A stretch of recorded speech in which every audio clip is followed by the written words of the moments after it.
Hello everyone and welcome. Today we are rotating a matrix. Basically the goal is to rotate a matrix 90 degrees in the anti-clockwise direction. As you can see in that example, the yellow and green lines are rotated by 90 degrees.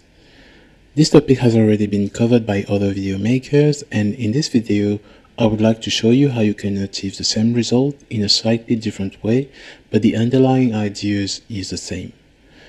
More specifically here, I'm going to use the transposition and the left-right flipping. Let's start by the definition of these two operations. A transposition is essentially flipping the element of a matrix along the diagonal that goes from top left to bottom right. This is how you would code it with Python. Next is left-right flipping.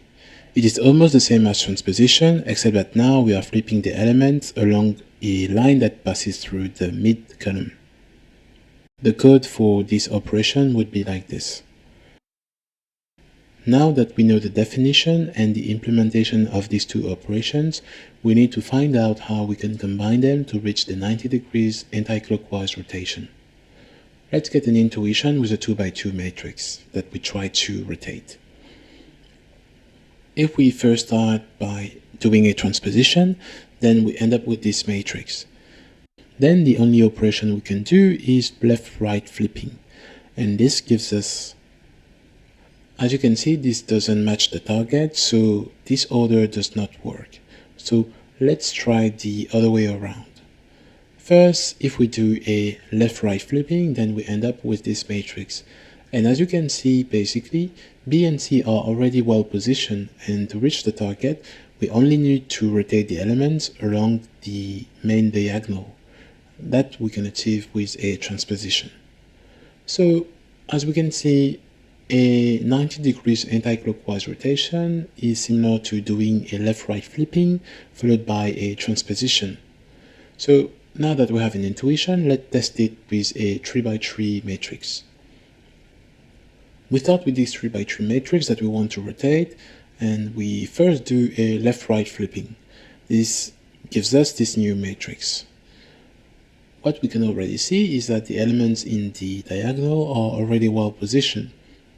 Next, to finish the rotation, we just need to rotate the elements alongside that diagonal. In the end, we end up with this matrix, and it actually matched what we are expecting, because if we color the line ABC and GFI, we see that they have been rotated by 90 degrees in the anti-clockwise direction. Now let's move to the time and space complexity analysis. The space complexity is a big of 1 because all the operations are in place. However, the time complexity is a big of n squared, and there are two ways of seeing that. The first one is to take a look at the operation that we're using. Both of them have nested for loops, and so we can expect the time complexity to be a big of n squared.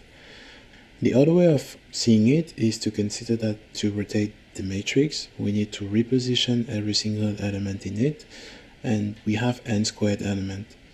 If we consider that the repositioning operation is big of 1, and this is essentially true because it is just reassigning the value of each element in the matrix, then we would have n squared times big of 1, so it would be big of n squared. I hope this video was useful to you in your preparation to coding interviews. Don't forget to like, comment and subscribe, and to finish I would like to give you this little puzzle. Now you know how to rotate a matrix in the anti-clockwise direction, but how would you do it in the clockwise direction? Just leave me your answer in the comment, and we will see how we can solve this in a next video.